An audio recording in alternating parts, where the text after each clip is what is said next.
do this. Okay. We'll just wait a minute for everybody to come in.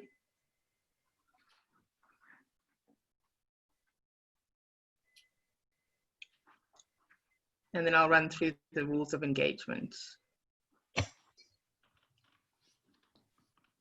Okay, they're connecting.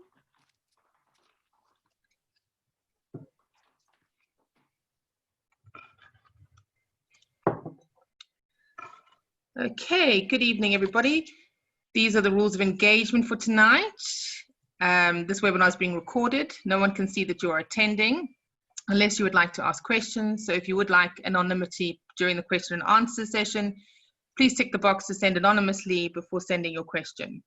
We hope to make this webinar as helpful to you all as possible. So please do ask your questions. Type your questions in the question and answer section.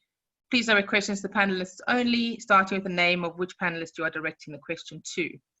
You may ask the question at any point, but they will be answered after all the talks. If we don't get through your questions in the allocated time, which is approximately 1¼ hours, we will answer them via email after the session. Remember, this is our beloved South Africa, so if there are any power interruptions or dodgy internet connections, please just bear with us. We will resume proceedings as soon as possible. This is the agenda for tonight. It's me for doing a short introduction. As always, some of you have heard my voice every night this week. I do. Next up will be Lucia from House of Fertility. She's going to be doing her surrogacy story. Professor Kruger from Aevitas Fertility Clinic will be doing the surrogacy process. Robynne Friedman will be doing the legal process. Zoe will be doing the adoption process. Then a question and answer session, and we wrap up around 19:15, not 9:15. Thank you to the sponsors for helping us to educate the public about infertility. Your support helps us to break the silence, but doesn't constitute an endorsement of any product or service by IFAASA or House of Fertility or any of our speakers. This webinar is proudly sponsored by Robynne, so we do appreciate that, Robynne. Thank you very much for your support. Pleasure. Okay, so thank you to everyone for joining us this evening on day 5 of the inaugural National Infertility Awareness Week in South Africa, where we'll be talking about surrogacy and adoption. My name is Saskia Williams, and by now, you all know I'm a founding director and CEO of IFAASA, the Infertility Awareness Association of South Africa. We're bringing you this week in association with House of Fertility. Together, we decided back in May to put lockdown to good use and to do something that we have been aiming to get out there since 2014. South Africa's very own National Infertility Awareness Week. So far, the webinars have been watched by over 300 people, and we are so grateful to all of our speakers who have given their time and their expertise to us all every evening to help make our journeys to parenthood a little bit easier. So let's get started for tonight. Our first speaker is Lucia Oreb. She will introduce herself better than I will. Lucia is the co-director of House of Fertility and a dear friend of mine, even though I can't pronounce her surname properly. And she's going to talk to you about her private surrogacy journey. What is it? Over to you, Lucia. Good evening, everybody. Can I just ask the panelists if they can all just be muted, if possible, just during the talk? Thank you. So a very good evening to everyone. I'm Lucia, co-founder of House of Fertility. I would firstly like to thank both IFAASA and House of Fertility in conjunction with 360 for an unbelievable week of webinars. This week's webinars have all been important to me personally, but tonight's webinar holds a very special place in my heart, as my husband and I have been through our own personal surrogacy journey. And because of our journey, House of Fertility was born, helping and supporting every person and couple, male and female, to become parents. I've spent the whole day in tears preparing my video, especially for all of you that have joined us tonight. It has been extremely overwhelming and emotional, as it is the first time I've been able to look at the photos since the birth of our girls, Noah and Luna, which was in November 2016. I hope you can all relate, and I wish you the best of luck on your own personal journeys to parenthood. Enjoy my video.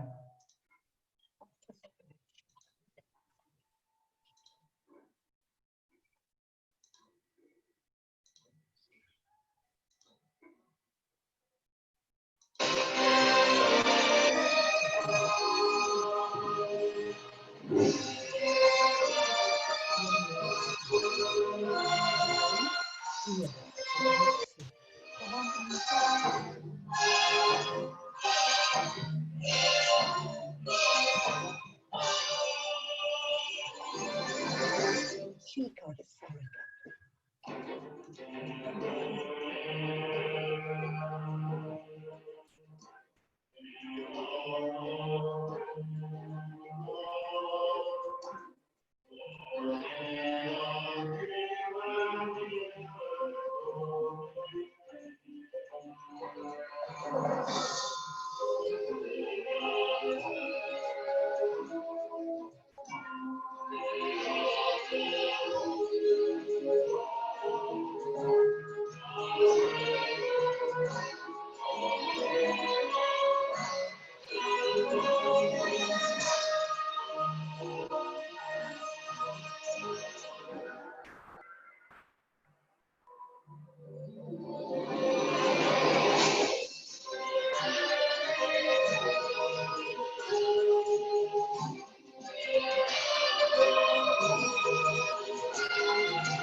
Wow, Lucia, that was amazing. I'm pretty sure there's not a dry eye left in the house. Thank you so much for sharing your journey to your beautiful girls.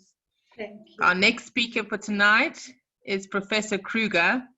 Professor Kruger is the co-founder and partner at Aevitas Fertility Clinic in Cape Town. He was also the founder of the first IVF clinic in South Africa. He will be talking to you tonight about the surrogacy process. Welcome, Professor Kruger. Thank you very much. I really appreciate the invitation, and I think my words that I wanted to start with actually links very well with the video. What I want to say is, years ago I was listening to a world famous heart surgeon talking about a donation of your heart and your testament and to think about those in need of a heart. But from my perspective, the surrogate is actually donating her heart when she offers to help someone. So, and you're then alive and well to enjoy your good deed. Surrogacy and surrogacy is just an amazing journeys, and a surrogate mother is usually a very, very special person. Saskia, I wonder if I can share, I must share the screen so that our listeners can see. So let me just see. Yes, You please can tell do. me if I am at the right place now. Want to share, so let's see. There you go. Yeah. Yeah. So Perfect. I think that will be easier to follow. So just a thank you to surrogates that must still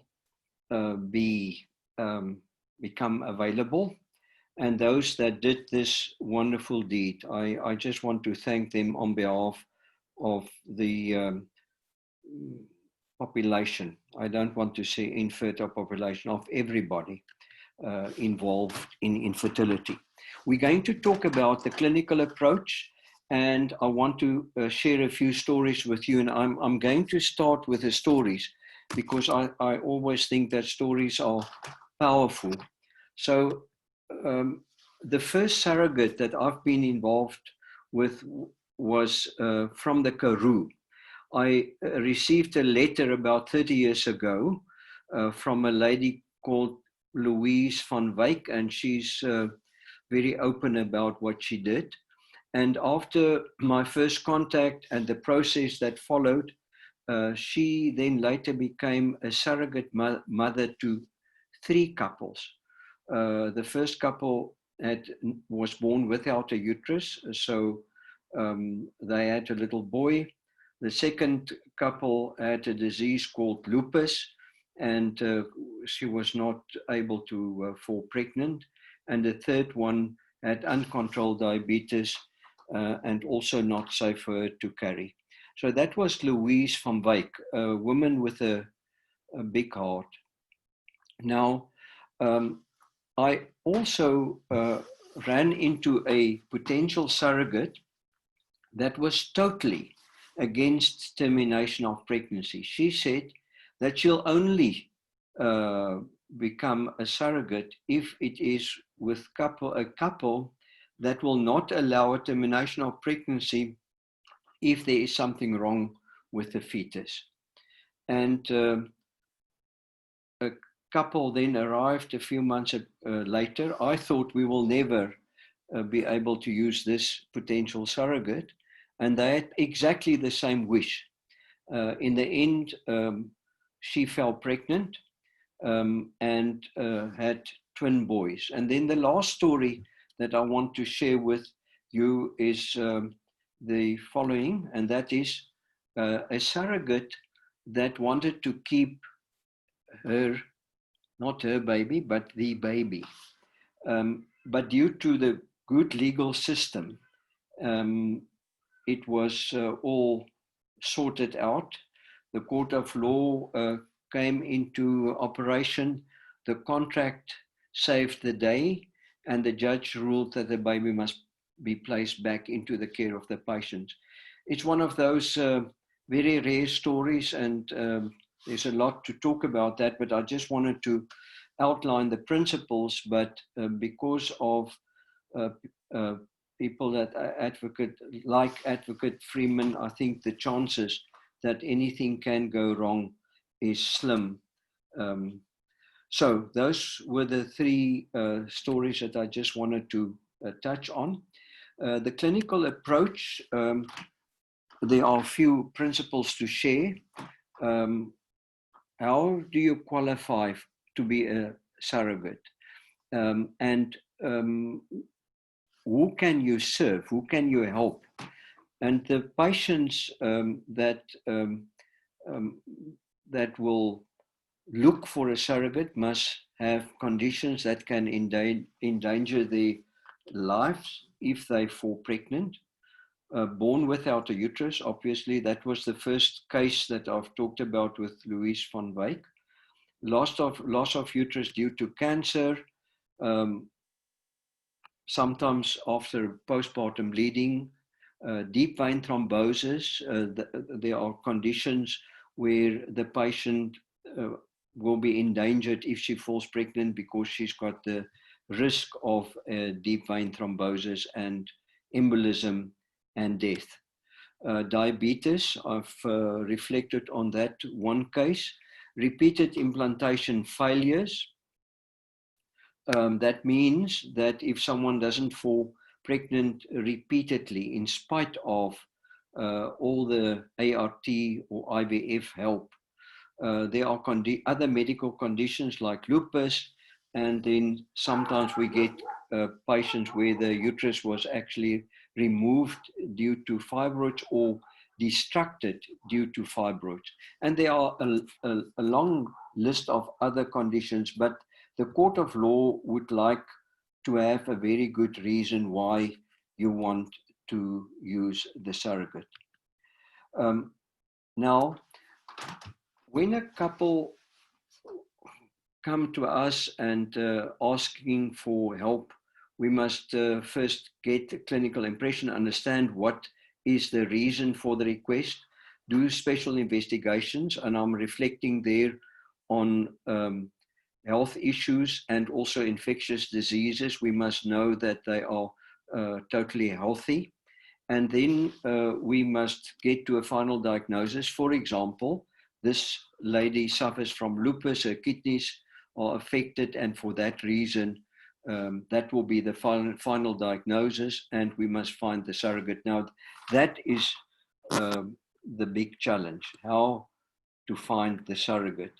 Now, people in our country are using radio, press articles, social workers, family members, and agencies, and certain lawyers are also very helpful in bringing a couple and a potential surrogate together. Now, when the surrogate comes to us, of course, we must do a full consultation, a full medical and gynecological examination. If the surrogate is healthy, it is possible to introduce them to the husband, partners, husband and wife, and so on, and give them time to think about it. But this process is still far from done, and one must prepare a medical report. You must ask them, all the parties involved, to see a psychologist, appoint a lawyer, which will then take it from there, and we will listen to all those steps later. If we get the green light from the lawyer that everything is in place in the High Court, then one can start looking at synchronizing cycles. That means that you get the cycle of the surrogate and the cycle of the patient parallel, pari passu, the same day once, and then you prepare the surrogate's uterus with estrogen and later progesterone. You stimulate the patient, retrieve embryos in the end, and transfer 1 or 2 embryos. If you want to transfer 2, you must get the permission of the surrogate and all the implications of 2 embryos. And then 10 days later, 10 days after the transfer, we will know if the patient is pregnant. So there are a few other interesting things that I just want to share. Must there be a long relationship between the surrogate and the patient? And that is up to the couple and up to the surrogate. Some will continue contact and others will withdraw from the relationship. And I think both roads are fine, and we get the psychologist as well as the social worker on board from the beginning, and they will then help the couple and the surrogate to work this out. But they're under no obligation to continue with the special relationship. Baby room, why do I write that? There was a potential mum that contracted the surrogate. The surrogate was pregnant, and she called me one day, the patient, not the surrogate, the patient called and says that the surrogate want to see her baby room, and she doesn't want to show the room to the surrogate. And I immediately realized that possibly that's the only little space at that point where she felt she's got control over, and perhaps a little bit jealous of the surrogate, which she later said was true. But I put her mind at ease. I said, you know, the surrogate just wants to see where your baby is going to live, and it's not something abnormal coming from the surrogate. But I think it just illustrates the sensitivity of the relationship. Then at time of birth, what I usually recommend is that the wife, husband must be present if allowed, and they must book the patient into the ward after the birth, and let her experience the joy and the bonding with the babies. So basically that's in a nutshell what I wanted to just highlight. We can then wait for the questions and explain in more detail if there are the need. Thank you. Perfect. Thank you so much, Professor Kruger. We're very honored to have you as part of our panel tonight. Thank you. Robynne, you're up next. Robynne is a surrogacy and fertility law attorney in private practice, and she is our proud sponsor of tonight's webinar. So thank you again, Robynne. Robynne is going to talk to you about the legal process of surrogacy. Hi, everybody. Thanks so much for having me on this webinar.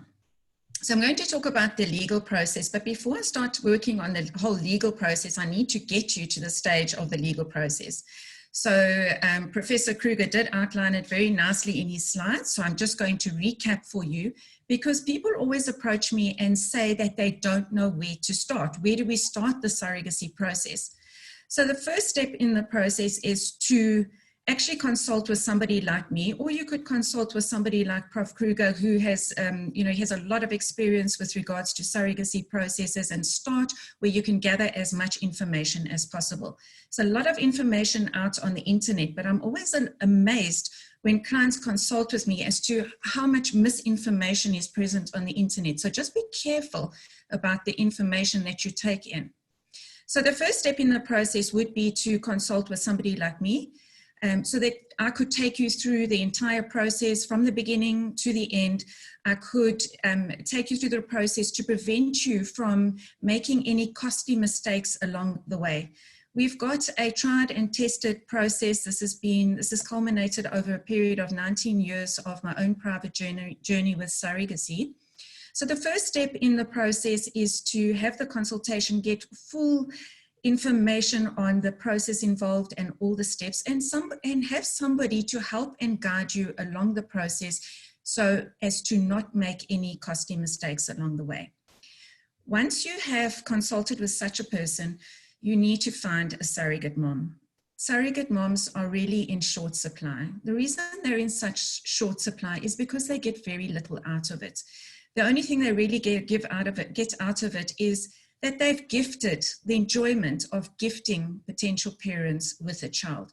There is almost no financial remuneration which they get. So there's no incentive for a surrogate to come forward other than the incentive of her heart, as Prof. Kruger mentioned. Once you find a surrogate mom, she will then undergo her medical screening with your fertility specialist. It's important that she sees a fertility specialist and not a regular gynecologist. That's my opinion. Maybe some of the other doctors will differ. It's important in my mind to see a fertility specialist because that is the person who's going to be treating your surrogate mom and getting your surrogate mom pregnant. So that fertility specialist has to be absolutely convinced that her uterus is absolutely perfect to proceed with the surrogacy process and the carrying of the pregnancy. Once she's had her scan with your fertility specialist, and the fertility specialist has ordered blood tests on her, he's going to check for whatever blood conditions he feels is important in the surrogacy process. Specifically for court purposes, we are very interested to see and to outrule the fact that your surrogate may potentially have HIV, any STDs, or any other communicable diseases which could be transferred to the fetus. And by the same token, we need to make sure that if your surrogate mom is in a permanent relationship with a man or a woman, that that person also gets tested for HIV and STDs and hepatitis. So once the medical screening is complete, we then send our surrogate mom and her partner or her husband onto a psychologist. The important part of this process to note is that this is not any psychologist. There are a handful of highly specialized psychologists around the country who specialize in surrogacy, and they need to prepare what we call a forensic court report to the judge so that they can set out all the living circumstances of your surrogate mom, her relationship circumstances, that your psychologist can confirm to the judge in her report that she doesn't suffer from any psychiatric illnesses, any psychoses, any addiction disorders, anything which could disqualify her from undertaking the gifting of you with a child. Once the psychological process is done, or more or less in tandem thereto, I like my surrogates to have a police clearance check done, not only on her, but on her partner as well. The reason we're looking for this is because we obviously, firstly, we need to show the court that we're not dealing with a person who's potentially a very serious criminal who's partaking in the surrogacy process with the intention of trafficking of children. There are many pedophiles out there. We need to make sure that they're not listed on the sexual offenses list. It's important to have your surrogate mom criminally cleared and her partner. I'm often amazed to see, our surrogates generally don't have criminal convictions, but I have on occasion had criminal convictions on the part of their partners or husbands. For example, a case in point, I once had a surrogate mother's husband who was actually imprisoned for drug trafficking. And as soon as we got the criminal check on him, we immediately aborted the whole process because we don't want any drugs surrounding the surrogate mom. We don't know when her partner is going to go back or if he would ever go back to resorting to drug trafficking. So we're looking for a woman who lives in decent living circumstances. She must have a wholesome living environment. She must be comfortable. She must have water, electricity. She must be emotionally well-resourced. She must have the support of her family and friends. Very important also amongst the Black culture. Surrogacy is still very much a taboo topic. We are trying to change that, but it's going to take a long time of talking about it and making people realize that there's a real valid need for surrogates out there. So we must make sure, particularly amongst our Black surrogate moms, that she is going to have the support of her immediate and extended family, and that they're not going to excommunicate her because of her willingness to become a surrogate mom. So once your psychological is done, once the police clearances are done and the medical reports are finalized, that's where my role comes in as a surrogacy attorney. Please, just as a caution to the audience, I can't see you, but just know that it's very important to go to somebody who's highly specialized in this field. There are some attorneys out there who do surrogacy agreements. Many of them don't even know that it has to be authorized by the court, and then people like myself have to pick up the mess at the end of the process. So go to somebody highly experienced in the field. So your surrogacy attorney will draft a surrogate motherhood agreement. That is the most important one of the most important parts of the whole process. The surrogate motherhood agreement is an agreement which in my case has evolved over the past 19 years. Through each and every surrogacy journey that I travel with my parents and surrogate moms, I learn new things. And things happen, life happens to surrogates, life happens to the parents. And so we try and incorporate all these checks and balances in our contracts to make sure that as far as possible, both the parents are protected and the surrogate mother and her partner are protected. So I've had some crazy requests from some of my parents in particular, where they try and control the surrogate as far as possible. I had one request from a mother who wanted me to put a clause in the contract that the surrogate mother was not allowed to come close to any cat litter, and another one who wanted me to put a clause in that the surrogate mother was not allowed to have cats or be in an area around cats. So obviously, you know, you've got to be reasonable with these clauses. It can come to a point where these sort of things become quite ridiculous. Parents cannot control a surrogate mother. A surrogate has her own family, she has her own life, and she must be able to have freedom of movement and to be able to exercise her rights and enjoy this pregnancy for you and be as relaxed as possible throughout the process. So the surrogate motherhood agreement gets drawn up and everything gets explained between the parties. And after that is done, we then draw a founding statement for the court. Now, the founding statement is I always tell my clients to view it in a similar fashion to an adoption application, because you as the intended parent, the intended mom or dad or parents coupled together, need to show the court that you're fit and proper parents to accept the parenthood of the child. So it's very much like an investigative process. Very unfortunately, I know many of my parents really have qualms about this. It is very unfair that we need to go through this process because everybody else out there has children willy-nilly and they can't even afford these children. But I always say to my clients, you know what, it is what it is. Let's just get you through the process and get the court order so that you can have your baby. So the founding statement will contain your life story as parents or parent. Your financial records will go in there to an extent. You too must be have a criminal conviction check done, once again, to show the court that there are no serious convictions involved with you as parents. And your living circumstances are examined, your financials, as I said, your marital relationship is discussed. There's a lot of confidential information that goes into the founding statement.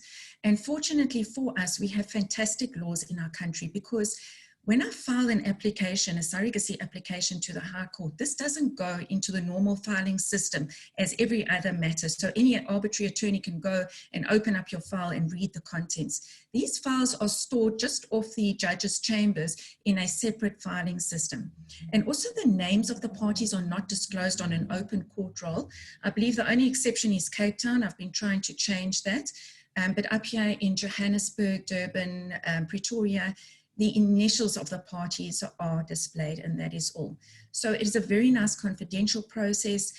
Once your founding statement is lodged together with all the annexures which I attach there to, showing proof of income, showing the court that you've undergone a psychological assessment and that your surrogate is a fit and proper person as approved by an appropriate surrogate, that all gets put before a court in a confidential filing system, and the judge will then call us to hear the matter once again in a closed court, or alternatively, as happens here in Johannesburg and Pretoria, we are actually invited into the judge's office, which is a very informal system. It's a very personal system. The judge normally wants to interview the parties.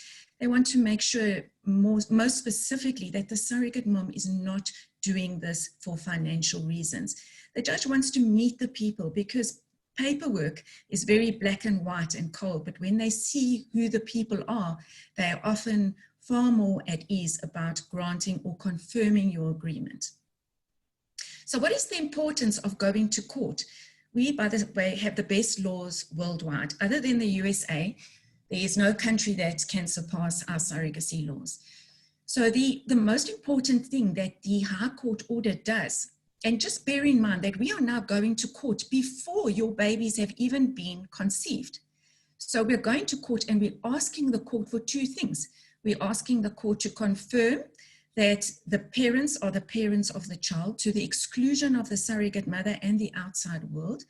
And then we're asking the court permission for Prof. Kruger or your respective fertility specialist to then proceed and take the embryos, either create embryos or take embryos that have been previously frozen or what we call cryopreserved, and then transfer them into the uterus of your surrogate mom. Which means the day that your baby is born, you will be in the birthing room with your baby.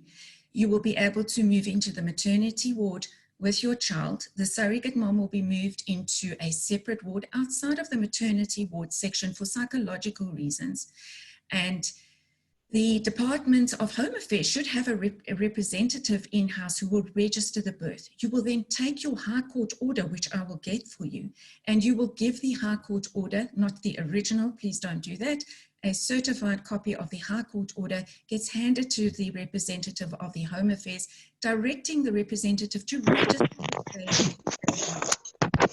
So that is the importance of it, which means that, you know, I'm interested to hear Prof. Kruger's comments about the surrogate who wanted to claim the baby.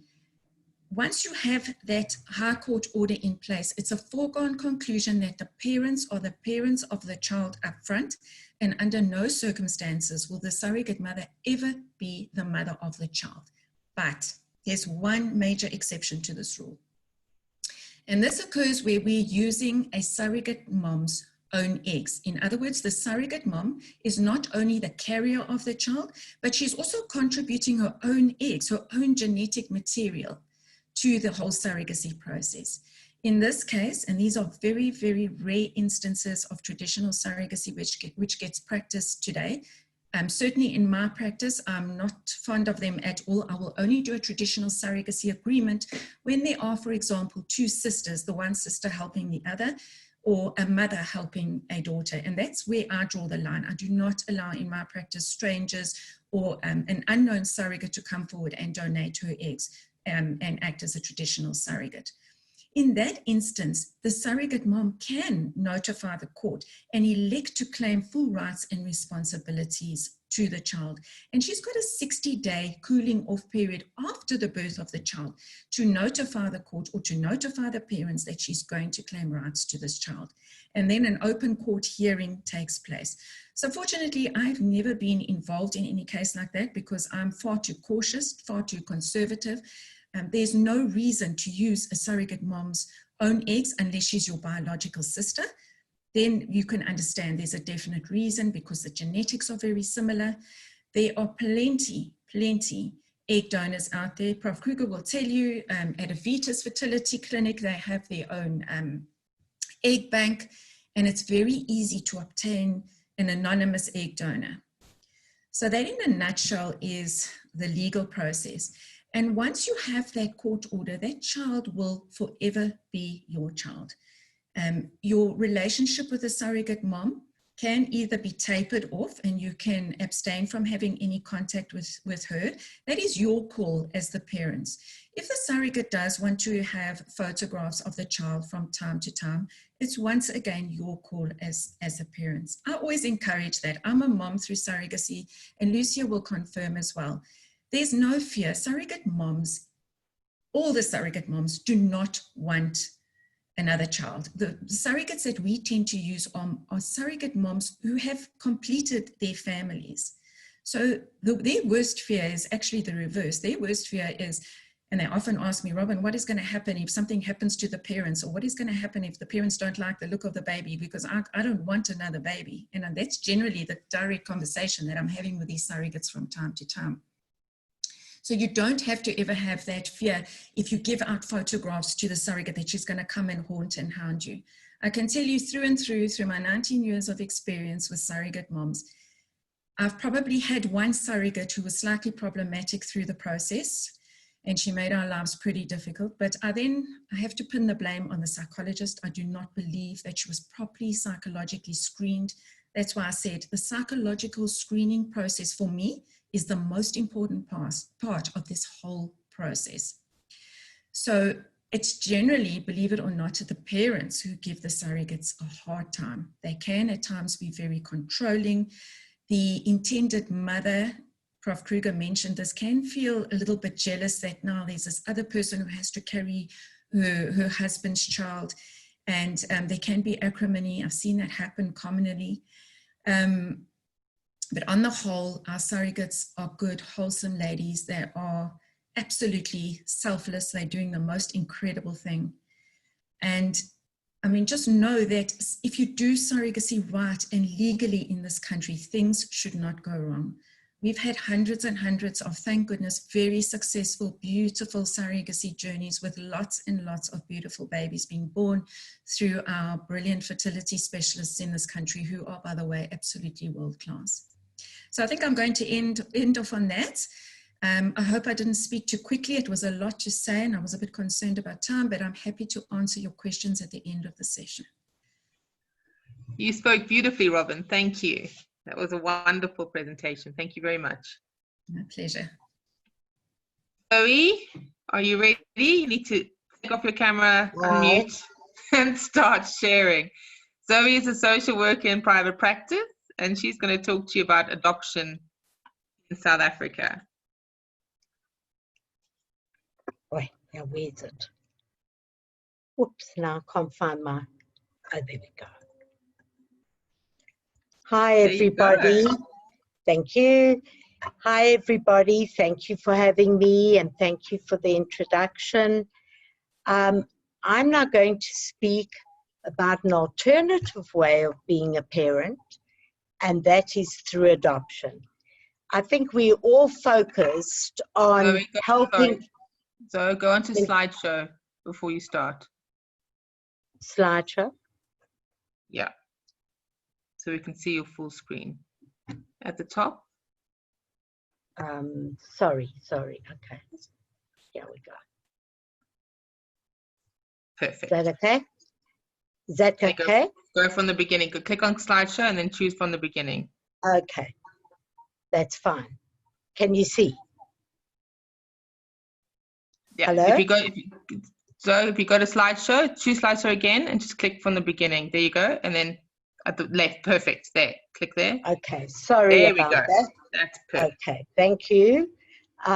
So really what I'm saying is that we all here for the same purpose, is to see how we can become parents, and adoption is another alternative to helping this happen.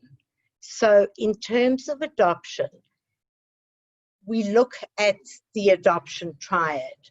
There are always three parties involved in adoption: the biological parents, the adoptive parent, and of course the child concerned. The biological parents, the biological parents is a solution. Adoption is a solution to an unplanned pregnancy. The child then has a chance to benefit from the opportunities that perhaps the biological parents weren't able to give, and the prospective adoptive parents have a chance to become parents themselves. Now, adoption in this country has evolved from the time that I've been involved. I can tell you that we have really progressed enormously, and our adoption laws are really top class in terms of international law. We are governed by the Hague Convention, and how it's evolved is up until the 1990s, we were only doing same race adoptions. Now we are doing transracial. We were only looking at heterosexual couples as applicants. Now we look at same-sex adoptions. We have, in the past, only couples could adopt. Now single-parent adoptions, and that is unrelated adoption. Step-parent adoptions, those have increased enormously because of the divorce rate. So many families remarry, and the new husband would adopt his wife's child or vice versa. We have been doing national adoptions up till also in the 90s. We're now doing inter-country adoption, all governed by the Hague Convention. In the past, closed adoptions, where the prospective adoptive parents never knew about the birth parents and vice versa. Now we're doing open adoptions, where they could meet one another, and that has incredible positivity for the child, who can see maybe a picture of the birth parents and know that the birth mother chose the parents, and there won't be the same sense of abandonment. In terms of the present situation, in the past it was same race. Now, because of the demand of certain racial groups and demographics, we have interracial, transracial adoption. Then we have the post-adoption agreement, which is also a new innovation. When you do an adoption, you can actually build into the adoption a post-adoption agreement, allowing the biological parents by agreement to have some contact or communication. Okay, so the adoption process is a two-step judicial process in which the legal obligations and rights of the biological parents towards a child are terminated, and the prospective adoptive parents and then become to assume all those rights and obligations. So it involves the creation of a parent-child relationship between parents who are not related to one another. Okay, the idea of adoption is to protect and nurture children by providing them with a safe environment.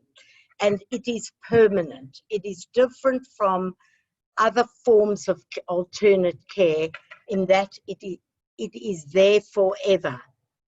And once the adoption is finalized, then it means that the adoptive parents assume all rights throughout the child's lifetime, and it is the beginning of a relationship where they belong together forever and ever. It confers all rights and obligations of parenthood on individuals who are not related, and it also gives the child a reciprocal duty of responsibility to the adoptive parents. When we look at adoptability of a child, we look always at the best interest principle. We're also looking, when we're approached by prospective adoptive parents or people who want to adopt, there's an expectation that we will find a home for them. It isn't the case. What we do is we need them to provide a home for the child. So we're not looking for homes of children. We are not trying to source children for applicants. We're looking for homes for children. And that's very important to look at. Otherwise, it has a connotation of child trafficking and where are we going to find this child. The biological parents also have to be well counseled. They need to know what they are getting into, and they need to be resolved. Nobody can actually place pressure on them to give their child up for adoption. We must make sure that they have closure, and when they appear before the presiding officer, they will be asked several questions, and one of them is, has anyone placed pressure on you to give up this child, and have you accepted any consideration, meaning financial, at all?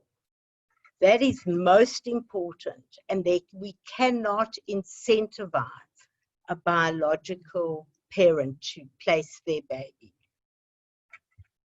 There are certain, they appear before a presiding officer alone. Nobody, even the social worker, is usually not allowed into the room where the presiding officer sits. It is not held in an open court. It's all in camera. And she or he, the presiding officer, will ask very relevant questions. And if she is uncertain that this birth parent is under any form of pressure, she will not accept the consent. They've also given 60 days, Robynne alluded to that in surrogacy, to change their minds. And they can go to any court in the country and withdraw that consent. That is most important.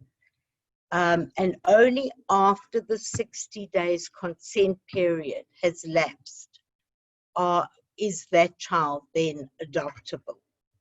If there is a missing parent, for example, if the father has disappeared, or maybe the father is reluctant to give consents, there are all sorts of measures in place to either to locate that parent, advertise for that parent, or actually notify that parent to appear in court, in which a hearing there will be an intense hearing as to why they are reluctant to sign consent.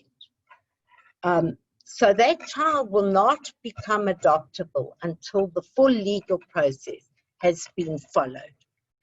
Only accredited adoption social workers or a child protection organization that is accredited in adoption can process an adoption. So an ordinary social worker who does not have a special license in adoption is not able to do adoption. Also, there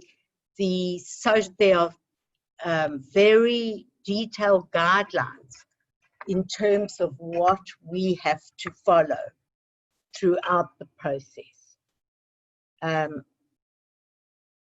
Okay, who may adopt? So a husband and wife jointly, a single person, people in a domestic life partnership, a married person whose spouse is the parent of the child, and so on. And the foster parent usually get first rights to that child if they are interested in adopting.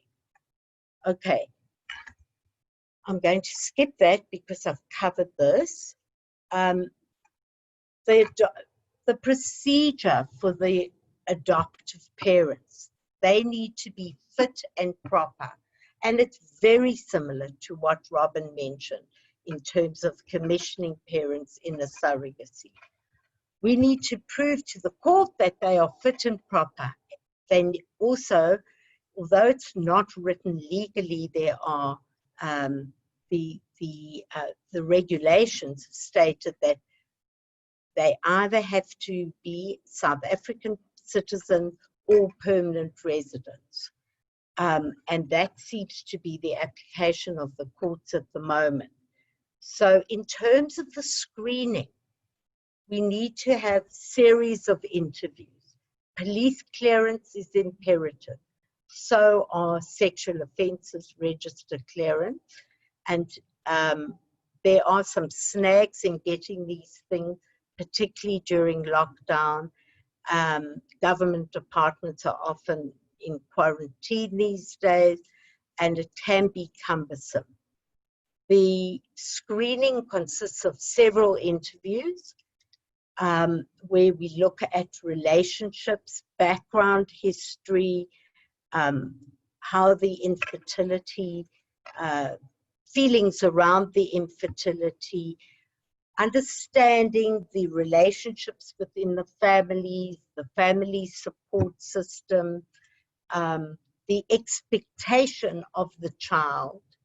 And a big thing is how they have worked through the infertility. And the reason we say that, there needs to be, I know there can never be total closure, but particularly if there's been a loss of a child or loss of pregnancy, that there needs to be some sort of resolution in that regard, so that the child is the adopted child becomes the next best thing and not the booby prize. And that sounds harsh, but in fact, if they go through life, the parent saying a biological child of mine would have been good at the sport or an academic, and this child is not able to do that. The child themselves is under an incredible pressure to succeed, and it can in fact affect the success of the placement. We also look at medicals to know that we have an independent medical panel and an independent psychological panel. And that is for the purposes of future, if there are some serious medical problems and it could affect the ability to care, the long-term lifespan of the applicant. And that's on the medical side. The psychological side, obviously, as Robynne says, we've got to rule out issues around the psychological, the pathology around the applicants, if there's any history of abuse, if there's any history of any form of psychopathy. We have to look at that very carefully. We have had, not in my practice, but there have been some pedophiles in the past who have applied to adopt, and because there has been a sexual offences register, police clearance, psychological assessment, that has been avoided. Okay, I've done more or less all of these things. The couple, both, if it's a couple wanting to adopt, they both need to be committed. It's no good if one of them wants to adopt and the other one doesn't, because again, it can cause conflict and it can cause the relationship to break down. And that's why we do a particular marriage assessment as well, to see if they are able to cope with the stress, flexibility, etc. within the relationship. We always expect the applicants to drive the process. Many people start and they lose interest, and then they drop off the program. So the onus is always on the applicants to continue the process. We have a register called RACA, and it's called the Register of Adopted Children and Parents.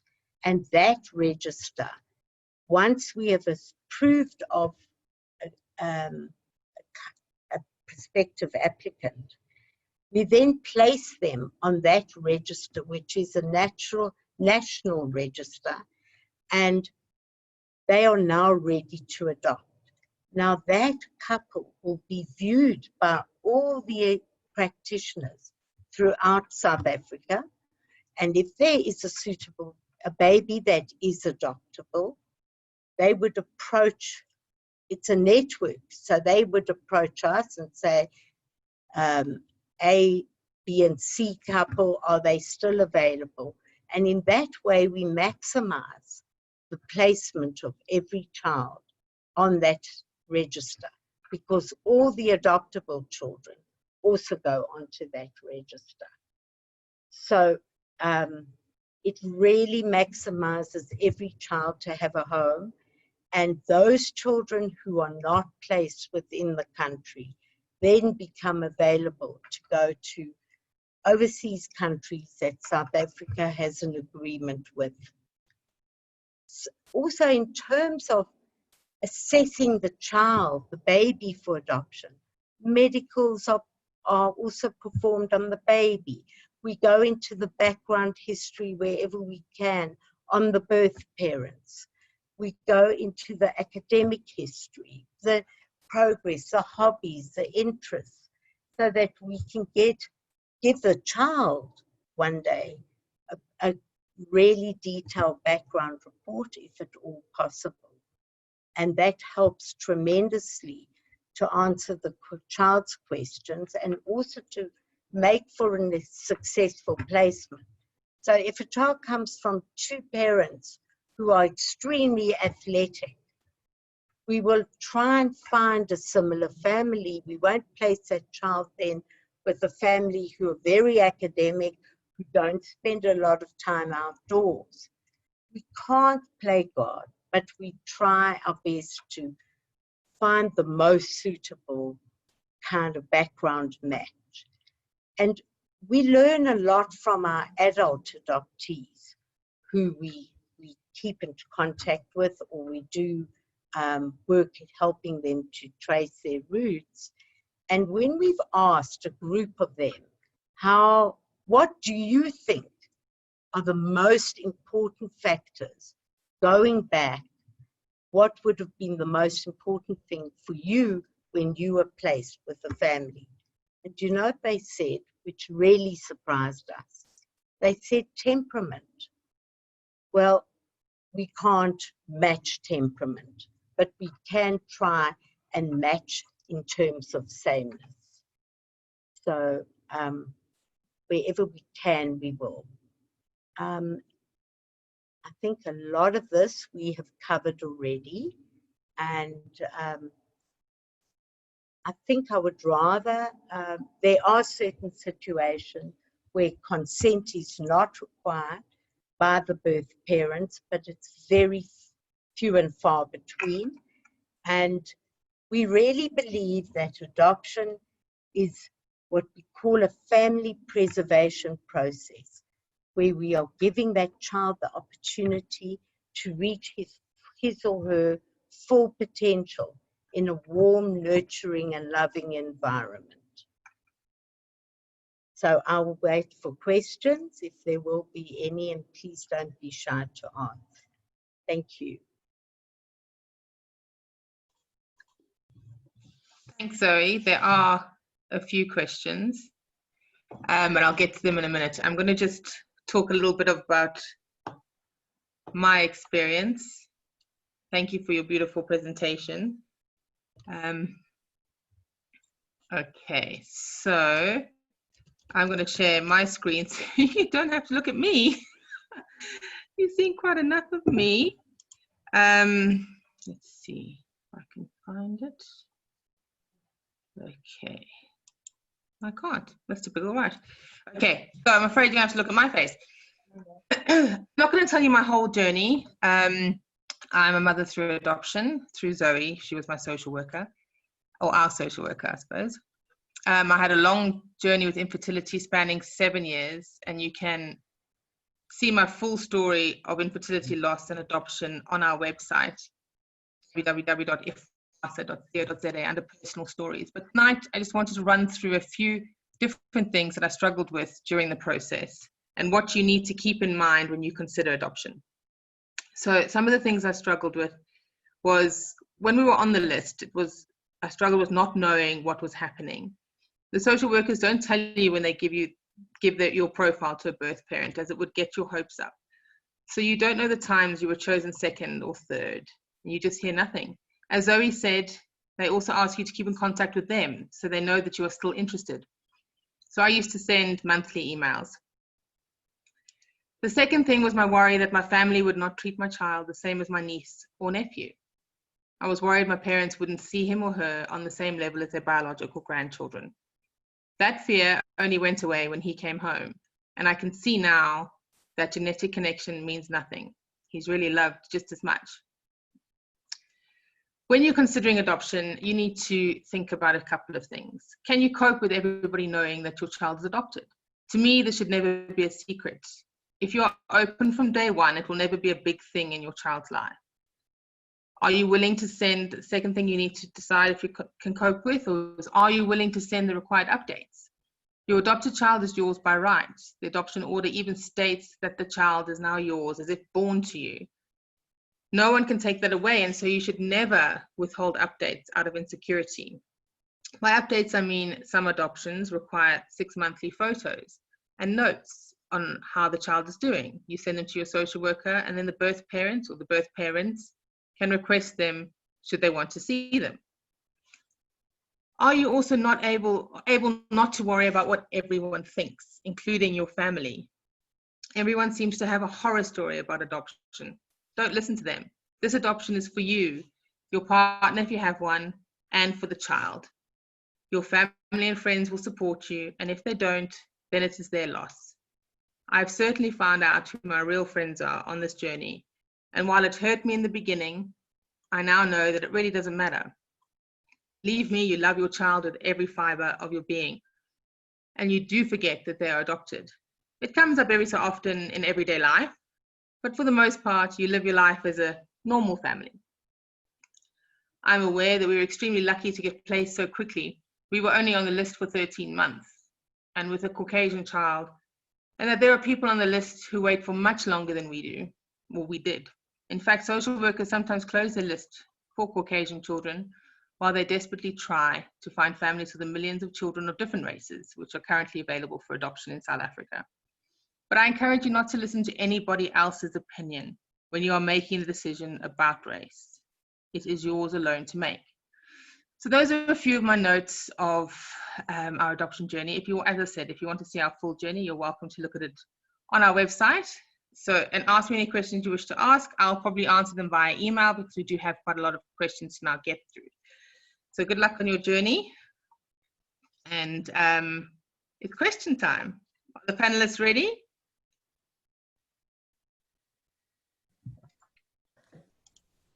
Okay, let's see. Robyn, I can see you. So I'm going to start with you. Have a look. Professor Kruger, there you go. Okay, Robyn, what is the typical duration from consulting a lawyer to securing a surrogate? Okay, so the guidelines that I give is usually 6 to 8 months. It may be sooner. We don't know at any given point of time who's going to come across our desk and volunteer their assistance to an infertile couple. So I think the turnaround time should be around 6 to 8 months if you've got somebody working hard for you. What I suggest is that you speak to as many people as possible if you are open about your infertility journey. And what I've done with a lot of my clients, and Prof. Kruger, I know you often call me and say, do you have surrogates? But something that works, that I found that works brilliantly in practice is that parents or the parent will post a photo of the two of them on Facebook and say, this is my medical condition, we're desperately seeking the assistance of a surrogate mother. Because you'll find that people will relate far better to a very personal message when they can actually see the couple on the Facebook page and see, wow, they look like an amazing couple, I would love to help them, than going through an agency or approaching a fertility clinic where they're going in blind. So that's an effective tool. And that can speed up the process tremendously for you. Perfect. Thank you, Robyn. Professor Kruger, this is a question for you. Is someone allowed to be a surrogate if she has had HELLP syndrome, HELLP? Yeah, HELLP syndrome is a condition connected to preeclampsia, and there's abnormalities in the blood work. It can happen at 22 and 24 and 26 weeks, and then pregnancy is lost. So I think the short answer is must be evaluated by a person very well equipped to make that judgment. Perinatal specialist will be able to assist. If this HELLP syndrome happened very late in pregnancy, like 38 weeks, then it is possible. If it happened very early, I would be reluctant before we get a good report from that super specialist in the field. Thank you. And Professor, another question for you. Does the surrogate's DNA transfer to the babies?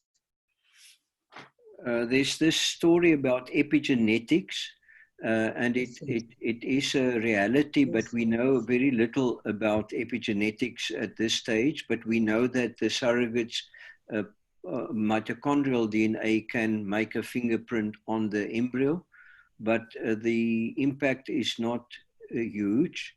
So if you weigh all the checks and balances and you are comfortable with your surrogate, that should be fine. There are certain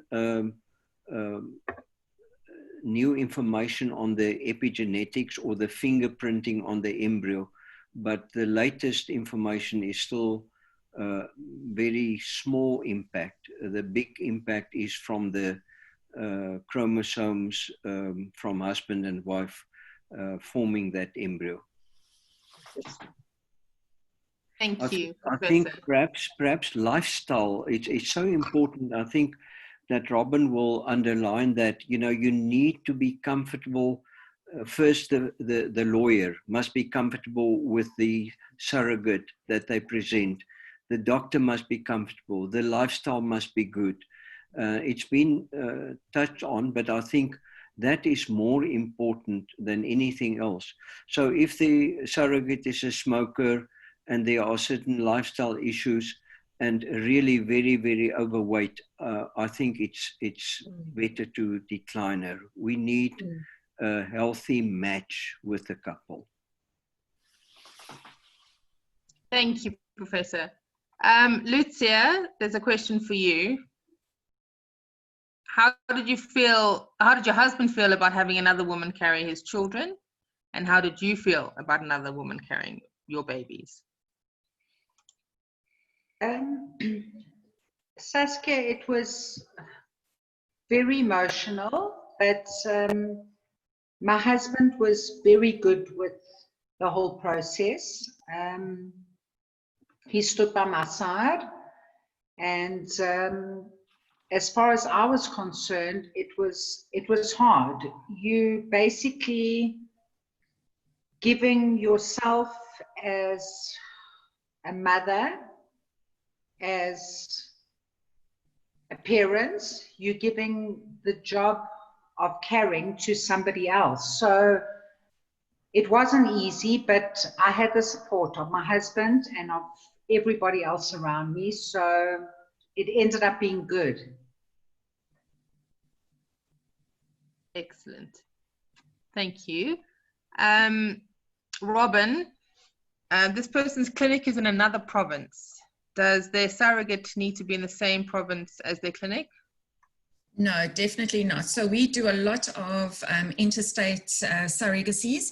We have fertility clinics in the Cape, for example, that will see the surrogate, and parents up here in Johannesburg who will work with another fertility clinic, and then the two clinics, the two fertility specialists will work together to coincide cycles, synchronization of cycles, as Prof. Kruger spoke about, and it's all workable. In fact, most of our surrogates do not live in the same province as the parents. That's always the ideal, and we always try to match them up so that it's logistically most effective for the parents. But more important than logistics is the best match for the best parents, the best match for the surrogate, who's going to work together beautifully.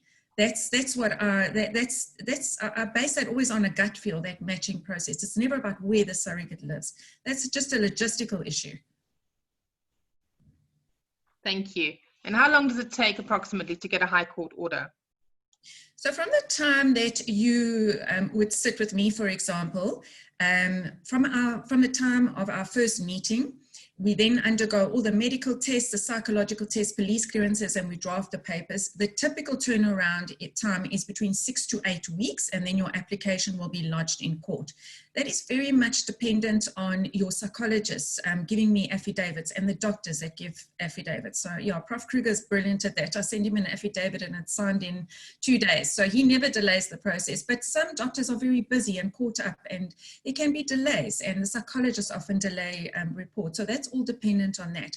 Once I lodge your application in the court, it's very much dependent on which court we're lodging your application in.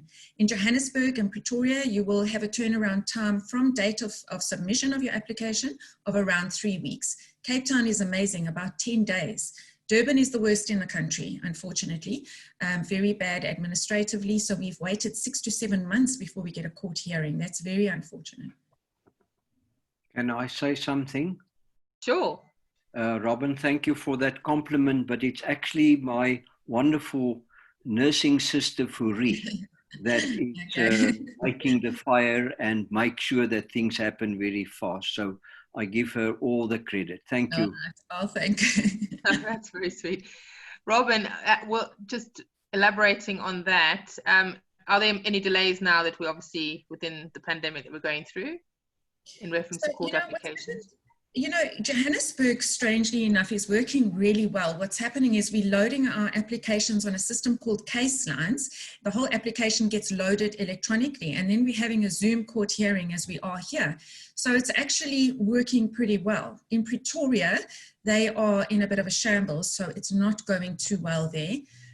Cape Town, haven't even heard of Case Lines yet, so we are still doing it the old method, and it's still going well. Durban's a disaster. So if you're living in Durban, you're going to wait.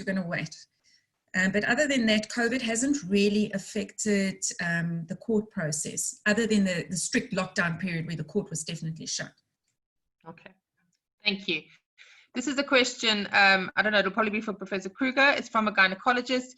She's got a patient who's asked her 45-year-old mom to be her surrogate. Would that be allowed?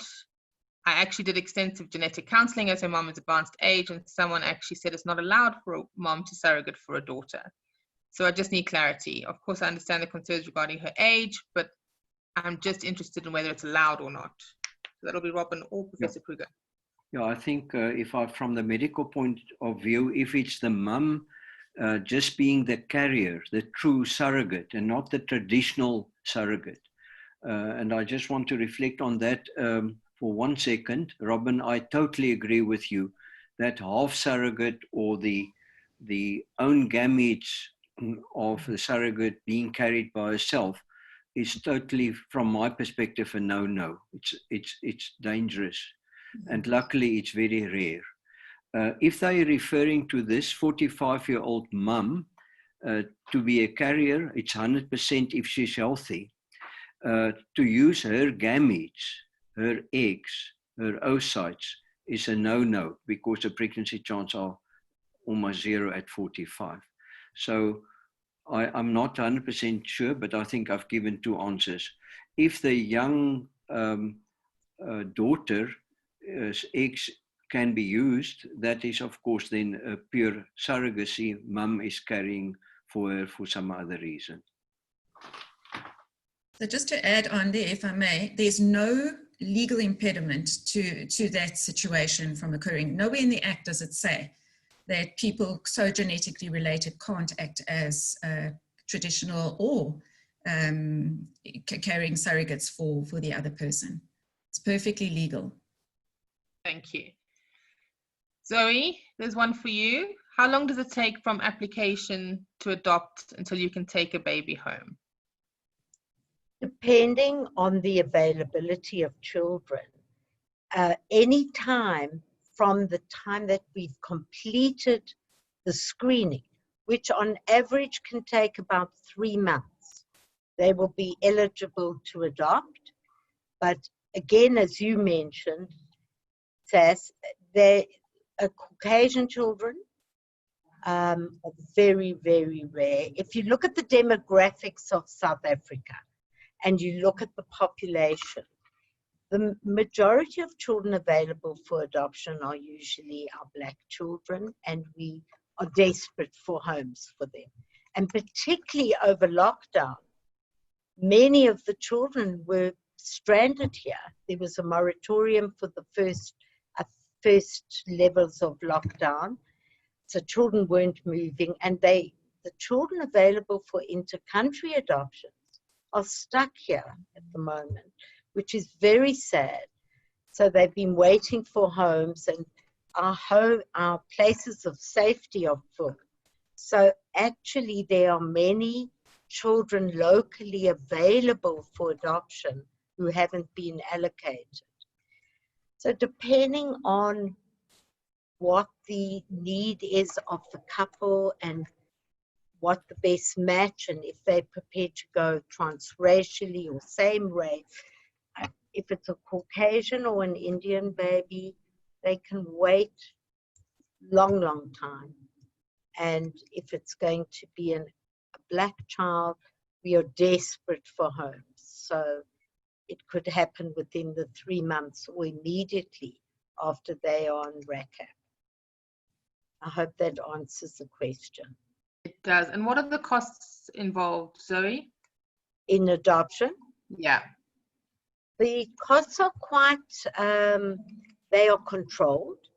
And I think if you look at the whole process with the screening, the cost to the organization that is actually had the baby in their care, and the social workers' costs, it could come, I'd say, more or less 30,000.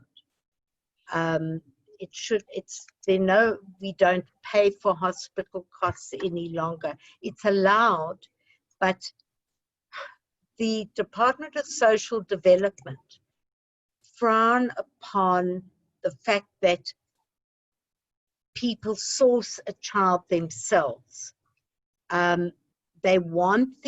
They prefer that the child that's placed needs to be adoptable already. So in the old days, we used to have placed babies from birth, and then there was always a risk that the birth parents could change their minds. It doesn't happen as frequently unless it's a related adoption or somebody, a family friend or so on. But in terms of the costing, with that adoptable child, more or less 30,000.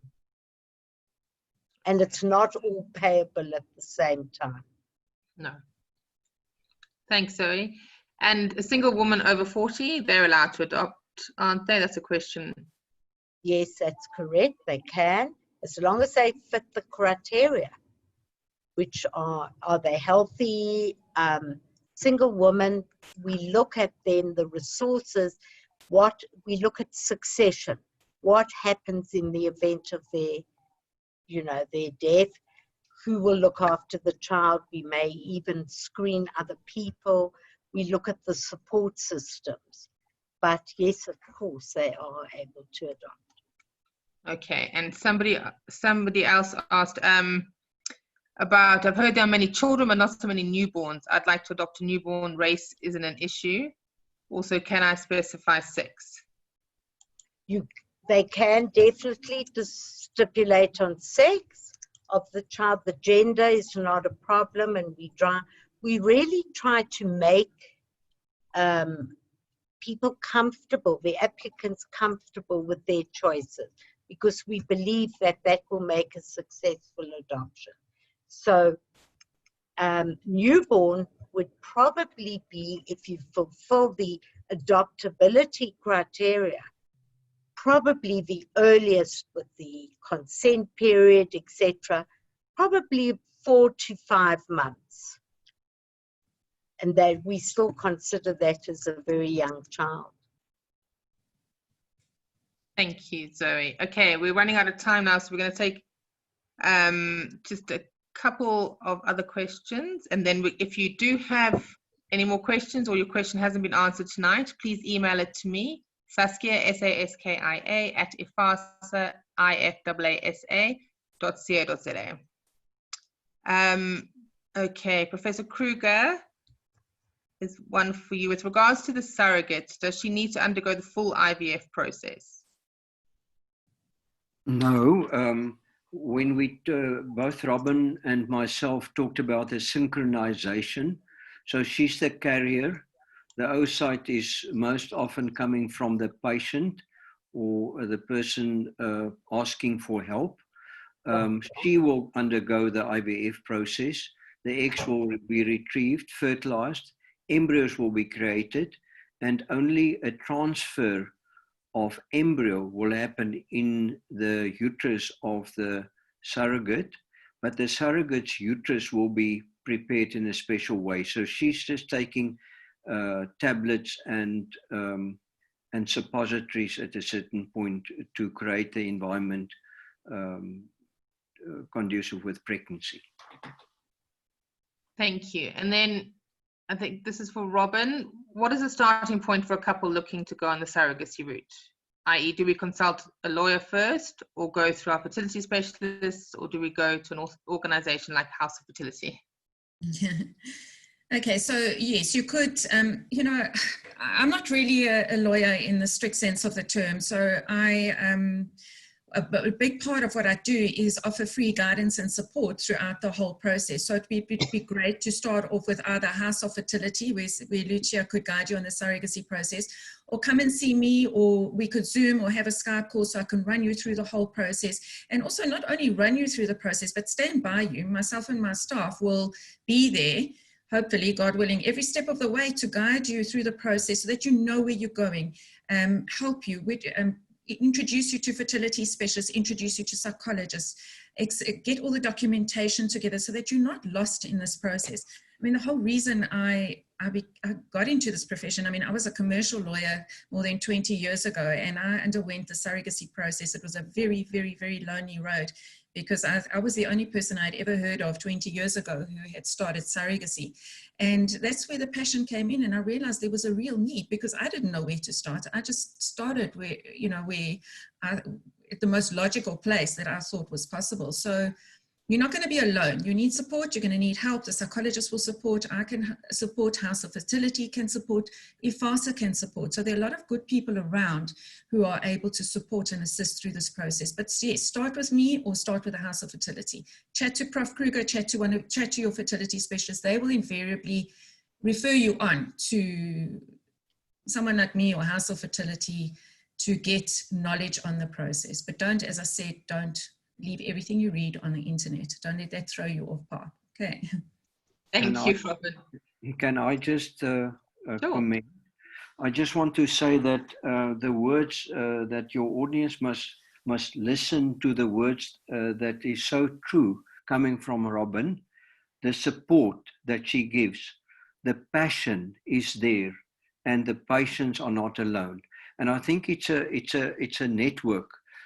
People taking hands, assisting each other to assist the patient. But it's absolutely true that they are very dedicated in what they do. Thank you. Thank you, Professor Kruger. And I think that's a perfect place to end off this evening's webinar. Again, if we haven't got to your question, please email it to me and I'll pose it to the panelists that needs to answer it, and I'll get back to you in the next few days. Saskia@ifaasa.co.za. So thank you all for joining us and thinking about your next step to parenthood. Tomorrow we will be talking about egg freezing and oncofertility, including a personal story from a very special young lady on why she decided to freeze her eggs and what she has discovered on her journey so far.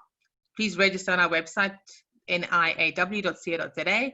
And as always, you can catch this recording on our YouTube channel tomorrow. Thank you again to our sponsors and to our webinar sponsor, Robynne Friedman Attorneys, and our headline sponsors for the week, 360 Biomedicine. But the biggest thank you must go to you, Professor Kruger, Robynne, Zoe, and Lucia, for giving of your time, your expertise, and your personal journey tonight. We really do appreciate it, and I know that you have all helped somebody out there and made their journey a little bit easier. Thank you. Thank you very much from my side. It's a privilege. Are we allowed to take a glass of wine now? Of course, for sure. Well, weren't you doing it when the cameras were off? Just sip slowly, because you know the band. Good night, everybody. Thank you so much. Thank you. Bye. Bye. Thank you. Bye.